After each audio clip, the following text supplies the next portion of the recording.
Hey, everybody, welcome to the show. I am excited. I have my good friend, Dr. Burdette, here today. I have known her for years. How long have we known each other? Decades. Decades. Decades. We're very young, though, Very right? young, We very believe in young. longevity and that kind of thing. Exactly. Yeah.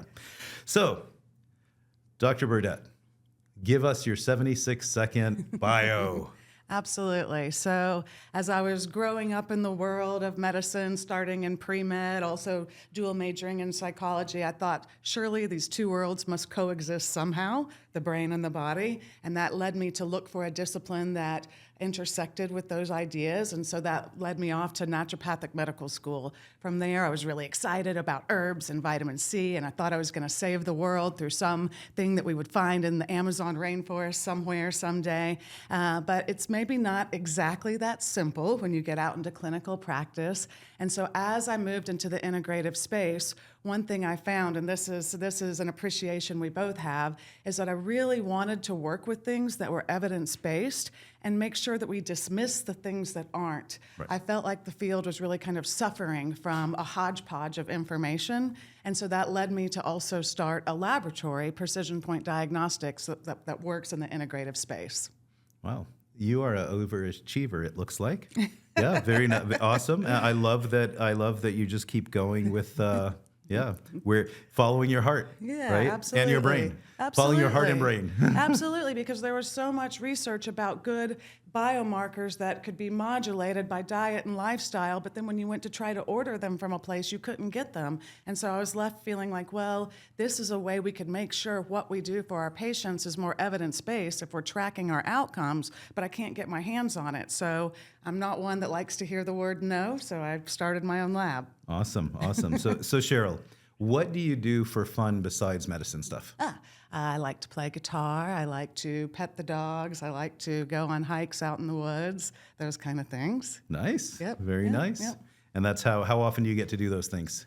I make sure that there's space for that. I think it's all about planning, as long as we budget our time. So every day I'm going to do some type of exercise. Every day I'm going to do something that's meditative, and I think music falls into that category. So Nice. Yeah, you got to have good boundaries and space for yourself. Awesome.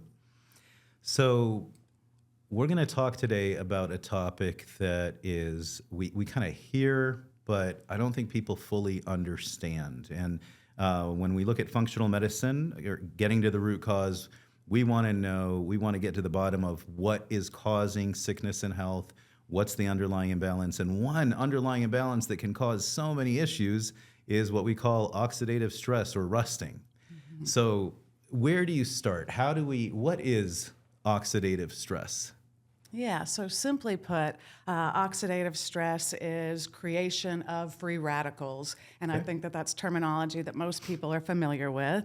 And maybe put it in a slightly different way, it's an imbalance of free radicals to antioxidants. And when that balance flips, when we have more oxidative stress or more free radicals than we do antioxidants, that puts our body in danger, that puts our cells in danger, that puts organelles inside the cell, like the mitochondria that makes energy, in danger. So if we can work on this piece, then we have a way to help health all the way down to a cellular level. But at the same time, it's one of the major things that drives aging. So if we want to work in the space of longevity, this has to be addressed. So it is, like you just said, very important to kind of address and get to the bottom of it. And for those that have not heard of the term free radical, how would you explain a free radical? Yeah, it's an angry little molecule that has a chart that it's looking to adapt another electron. It's charged, and when that charge allows it to damage tissue out there in the system. So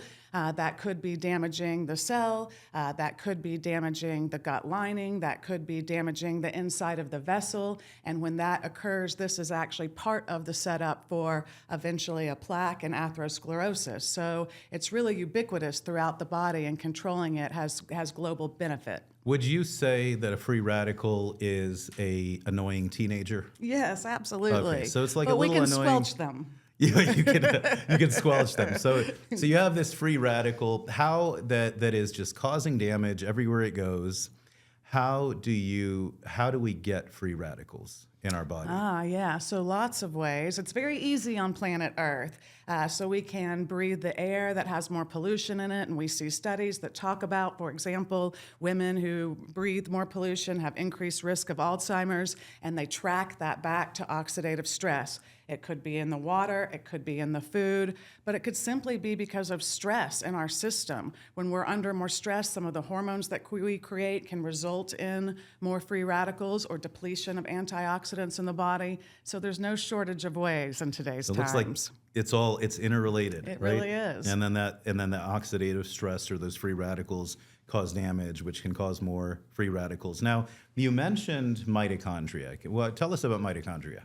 Yeah, so if we go back to ninth grade cell biology, this is the powerhouse of the cell where ATP is made, which is the cellular source of energy. And when we track something like ATP, the better we make it, the longer we stay alive. Now, it's touch and go, because as the mitochondria produces ATP, this energy molecule, it can create more oxidative stress as well. So we have to balance that process to make sure that we're producing enough energy, but we're not revving the mitochondria too much in a way that accelerates its death.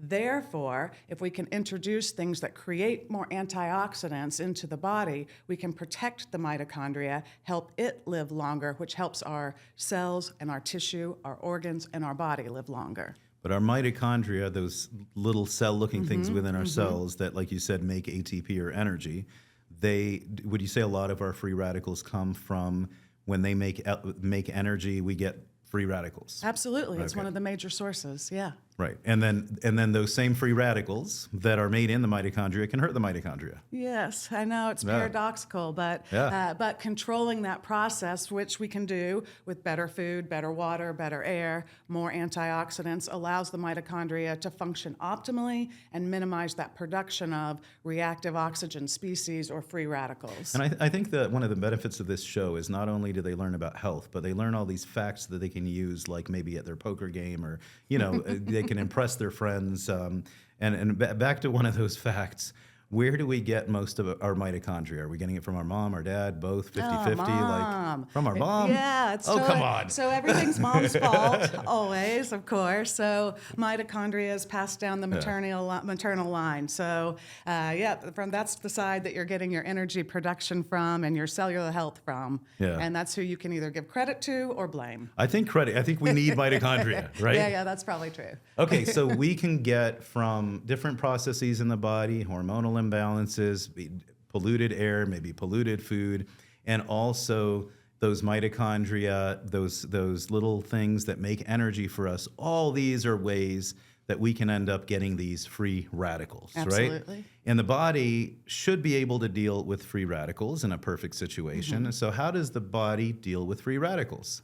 Yeah, so hopefully we are either taking in antioxidants, which we can get from foods, things like spinach or celery, blueberries, green tea, or internally, we have what are called antioxidant response elements, because the body's wise and it wants to do things to stay alive. And so internally, we make our own antioxidants to make sure that those cells are working like they should.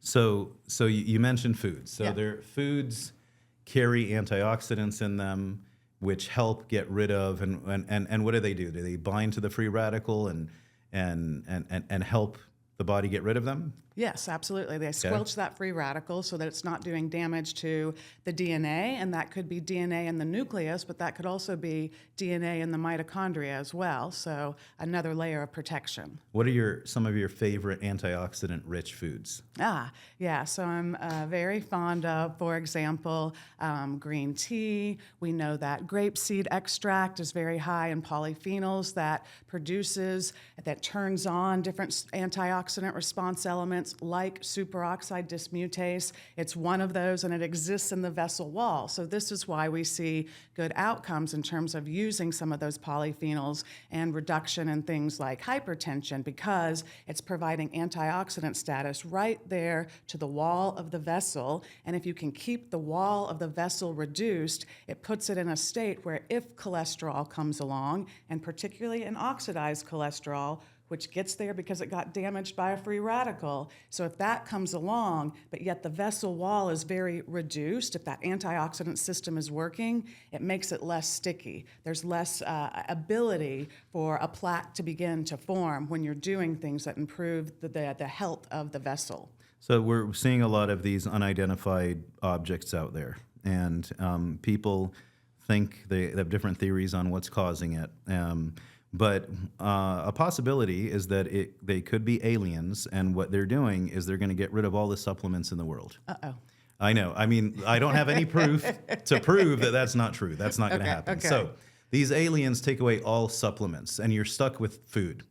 What would you say are the top 5 foods that people could eat to help fight those free radicals, to help with antioxidant function? Okay. What are your favorites? Okay, well, so this is not a singular food, but I'm going to go with a macronutrient, so fiber. I think that that's hugely important. And so as we take in more fiber, we produce what are called short-chain fatty acids. And those have a lovely anti-inflammatory effect in the gut, and they reduce our risk of colon cancer. But we absorb them systemically as well. And those short-chain fatty acids that we absorb also reduce oxidative stress internally too. So that's a little bit of a cheat because many things would go into the fiber category. No, that's nice. The aliens aren't going to let you cheat fully. So fiber, yes, we definitely want to get the fiber. And now I became like the voice of the aliens. So here's the thing. Okay.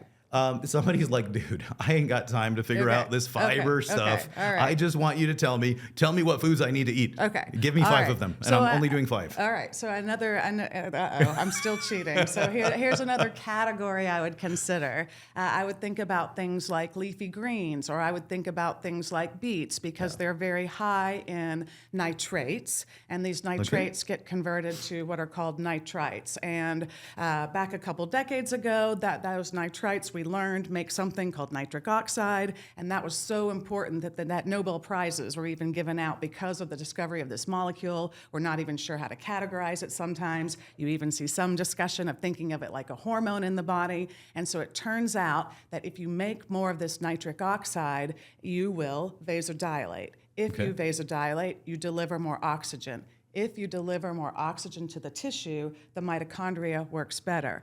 But there's at least a twofold mechanism because those beets and those greens that provide this dietary compound, which we can't get from supplements anymore because the aliens took all of those away, also increase mitochondrial biogenesis. So if the goal is to have more energy and to feel good and to take care of ourselves from food because aliens are messing with us, then food compounds that give us more oxygen but also make the powerhouse of the cell work better and make more of them, which, by the way, is associated with aging. As we age, we have less and less mitochondria, so keeping them alive is pretty important to keeping our whole self alive. Okay, I think we're going to allow this one. I think we're going to allow that answer. All right. So how would you test? Is there a way that we can test to see if people have this oxidative stress? Yeah, absolutely.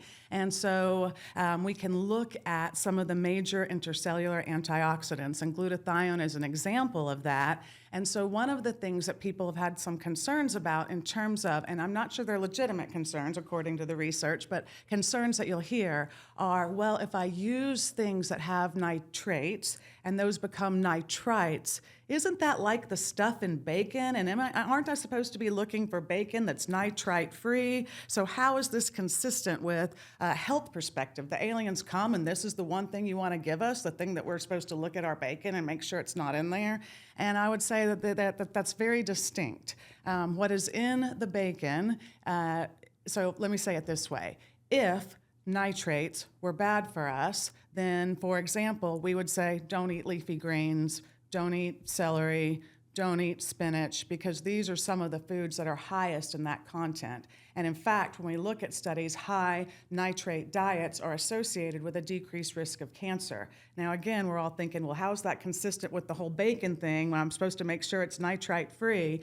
Well, it turns out there's a difference there. Those nitrites make a compound with amines from the bacon, and then the problem comes when you heat them up a lot. You create a whole secondary compound. However, if we are just getting these without those amines present, and if we're not burning them, because really it's like, think about the outside of a hamburger, the black stuff that's there. That's the problem. And yet, so some of this research has begun to associate red meat or hamburgers, because nitrites are there, with the risk of cancer, Right. which I think might be missing the point. I think the red meat might be more the culprit. And in fact, when these things have been teased out, you get a much cleaner picture, because again, we don't see these vegetable sources being associated with the risk of cancer. In fact, quite the opposite. As we take these into our body, now we have a way to improve oxygen status, improve mitochondrial status, reduce risk of cancer, and really improve health overall. Now, the question was around oxidative stress. Some people fear that nitrates can form what are called reactive nitrogen species, and these are a counterpoint to reactive oxygen species, or let me just simply say, just another type of free radical. And so the idea is, if we use something that has nitrogen, it could create this alien species that's not good for us. Again, a reactive nitrogen species. I hope they weren't offended by that. Me too. Yeah. Okay. So if this immediately ends, we know for sure what happens, and we have our proof about the aliens. So if we are looking at oxidative stress markers, what we know is that there's this process that then keeps our nitrogen in a state that reactive nitrogen species aren't formed. So we can use these interventions with very minimal risk of any kind of side effect, even though I don't think that side effect has been very well validated in the literature. What blood work do we do to test it? So we can look at your red blood cell, and in the red blood cell we can measure your glutathione. And the reason to do it that way is because that mimics your tissue. If I just take a blood draw, I'm looking at what's in your body from yesterday or the day before. But if I want to resemble what's in the tissue, then I look at a red blood cell level of glutathione to see your major intercellular antioxidant. And so if this were low, this actually is a reason to use more vegetable compounds like nitrates, because it turns out another thing that nitric oxygen does is it turns on a signal that increases activity of those antioxidant response elements. So it turns on something called PGC1 alpha, that downstream increases something called NRF2, and that directly increases activity of things like superoxide dismutase, or glutathione peroxidase, or glutathione reductase. So while some have a concern about these reactive nitrogen species, nature is wise. There's this compensatory mechanism that says, let's turn on our own antioxidant response elements so we get a full benefit out of what's going on here. So glutathione, you mentioned, is the cells or the body's most powerful or prominent antioxidant, right? Mm-hmm. And you can check red blood cells. So in 30 seconds, mm-hmm. list the tests we could do to see if they have free radicals or oxidative stress. Yeah. So some of the best markers, in my opinion, are mm-hmm. looking at levels of glutathione, because that's our major intercellular antioxidant, looking to see if we have enough to protect the body. Okay. And so there's a marker called 8-OHDG, and that goes up when your DNA is being damaged. And if your DNA is being damaged, again, there can be damage to DNA in the mitochondria, and this would be a call to action. We need to protect that mitochondria. We need to do things to help with energy. So we're back to thinking about nitric oxide. In addition to that, we want to know how all the compartments are being protected in the body. So that's the DNA story. But how about fats in the body? So fats are the membrane of every cell, the brain, the myelin sheath. So something called F2 isoprostane. And that's a very angry fat. It will damage the vessel. It can cause more plaque formation. And so, for example, when that is elevated, you see a depletion of nitric oxide. So again, it tells us, we've got this angry fat that's damaging the vessel, and that's reducing this production of this gas that keeps us nice and vasodilated, prevents hypertension, gets more oxygen to all parts of our body. So intracellular glutathione, 8-OHDG, mm-hmm. right, and F2 isoprostanes. Mm-hmm. All right. And that kind of gives us a good look at, do we have too many, or do we have too much oxidative stress is our body rusting. Now, the aliens weren't real. We found out it was actually a little kid had a drone that he was flying, and people made a big deal about it. But the drone's down, no aliens. One of your kids? Probably one of my kids. Yeah, Like these kids, man. Little free radical. My little free radical. So what give me your top supplements for that you think about when it comes to helping counteract the oxidative stress or the rusting. What are your top supplements? Okay. I'm going to back up and say one more thing to get to that answer. So Okay. it turns out one of the major ways we can create oxidative stress, besides just life on planet Earth and being alive, is to have a permeable gut or a leaky gut. And when the gut becomes leaky, things move in intact that shouldn't be in our system. That creates reactions, inflammation, cytokines, and it's one of the best ways to create oxidative stress. So it turns out that one of the best protections for the gut is also nitric oxide. So this leakiness of the gut can be perpetuated by something called zonulin. It tells the little doors to open or the tight junctions to open, but the thing that tells the tight junctions to close is something called occludins or zonulin occludins. It turns out nitric oxide upregulates those and so shuts down that wall that's allowing everything to come in that's creating this oxidative burst. So many people think of nitric oxide as a cardiovascular strategy, as a workout strategy, and that's not wrong. It's just in addition to that, if you want a nice gut lining, if you want it thick, if you want your barrier in place to protect the rest of the body, you have to build that up. So blood flow to the gut lining is just as important as blood flow anywhere else. And when you look at the association between a nice thick mucus layer, you see that nitric oxide creates that. And so to underscore that, there's this whole body of research dedicated to drugs for conditions of the gut that are working on producing increased nitric oxide. However, some of these researchers have said doing this via pharmaceutical is probably limited. And what they found was it really depends on where the nitric oxide is produced.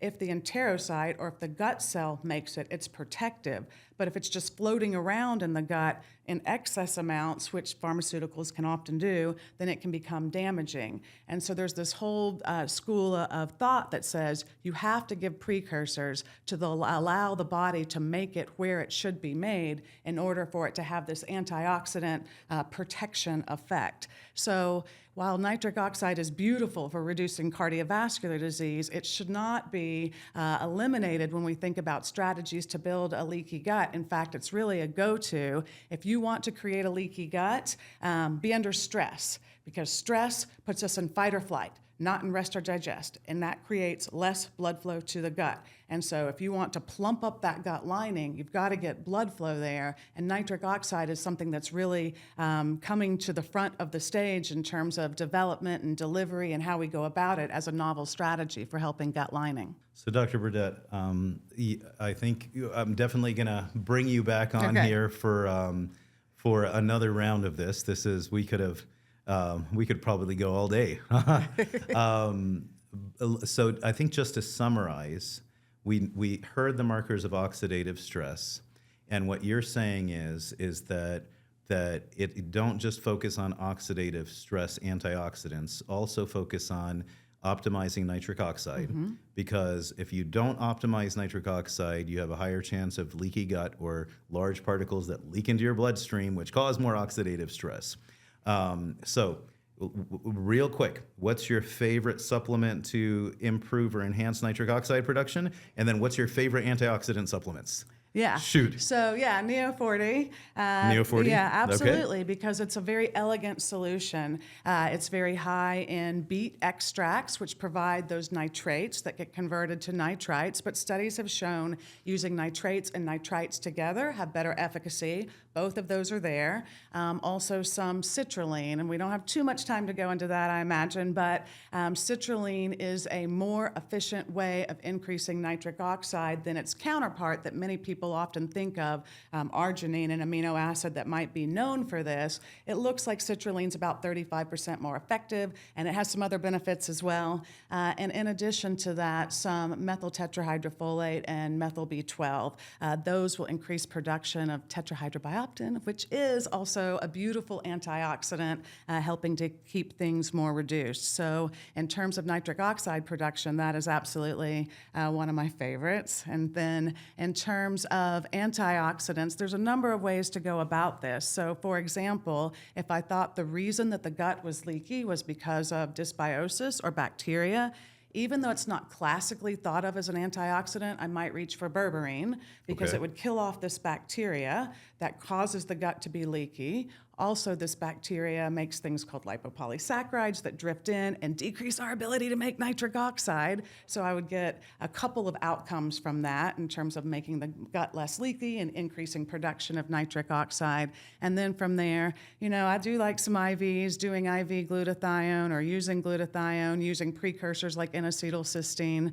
But yeah, even giving things like superoxide dismutase, which people might not be familiar with, but you can actually take antioxidant response elements, which help keep the body in this reduced form, which makes everything work better and makes us age less quickly. Nice. And you have a new test at your lab, right? Yeah. Tell us about it, but quickly, what do you got? Yeah. So Yeah. it looks at these oxidative stress markers, the glutathione, the 8-OHDG, and the F2 isoprostane, but it also looks at lipopolysaccharides, which again decrease your production of nitric oxide.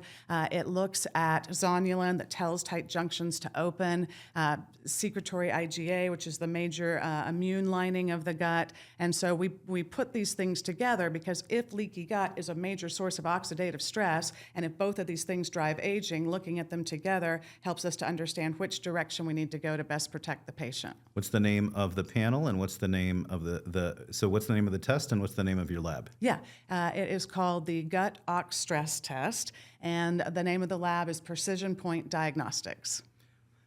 Dr. Burdette, thank you so much. How do people stay connected with you? Yeah, they can reach out to me at precisionpointdiagnostics.com or info@precisionpointdiagnostics.com, and you can use that to find us on Facebook and Instagram and various social media outlets. Nice. And what's your cell number? You can have it, but I don't know that I'll ever pick up the phone. If you text first, then I will. Cheryl, it's been an absolute pleasure. I know that you are one of the highest rated speakers at these events. We've seen it over and over. And we can see why. You have that depth of knowledge. Artificial intelligence ain't nothing on you. Not yet. So don't download your brain into them. Thank you so much. I look forward to talking to you again soon. Absolutely, my pleasure.